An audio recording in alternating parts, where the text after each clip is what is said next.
Iyan ko lang itong ating panggilid. I-reveal ko lang itong ating panggilid. Ito yung natin pulley set. Ayan po, sagad na sagad po yung kain yan.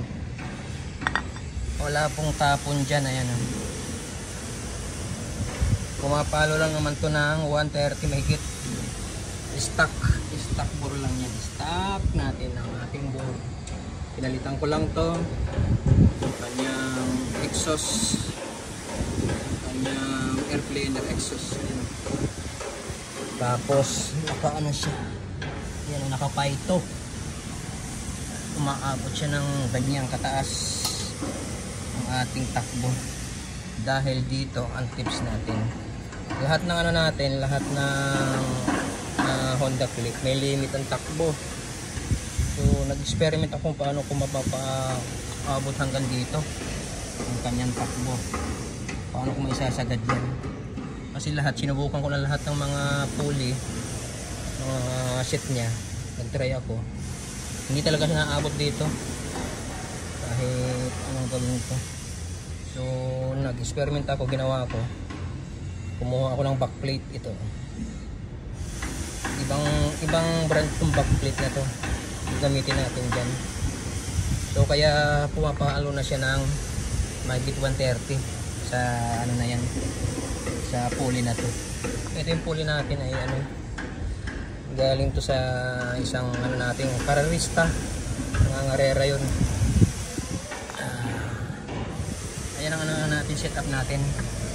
1,500 center spring, tapos 1,000 clutch spring. Stock yung clutch lining natin, tapos stock yung makina. Ang pinalitan natin ay yung G-ring lang 14P. So hindi tayo nag-upgrade sa makina, ito tayo nag-upgrade lang sa panggilid niya. So wala tayong problema sa makina, hindi yan mag-go overheat kahit long ride. So dito sa setup na to ay hindi ka na mabubuli dito ng mga 160 sa setup na to. Or, 14 grams yung straight yung yung aking fly ball. So ayan, kung gusto nyo naman ng mabilis ang arangkada, may tips naman ako sa inyo. Isa pa dito sa natin, sa may pulleys dito, pwede mong lagyan niya ng ito. Pakita ko sa inyo kung anong technique ko para mabilis ang arangkada. Nakikita nyo yung ring dito sa mga disc, mga cutting disc na to, yung mga pang tiles na cutting disc. May makikita kayong ring dyan. Ayan, pwede nyo isalpak dito. Uunahin nyo lang dito, yan dito. Yun, nakaganyan. Doon nyo lalagay dito bago isalpak to. Napaka-effective niya sa arangkada. Hindi ka maiiwan sa arangkada talaga. Sobrang lakas. Pero wala ka naman dulo dun. Kaya tinanggal ko na siya.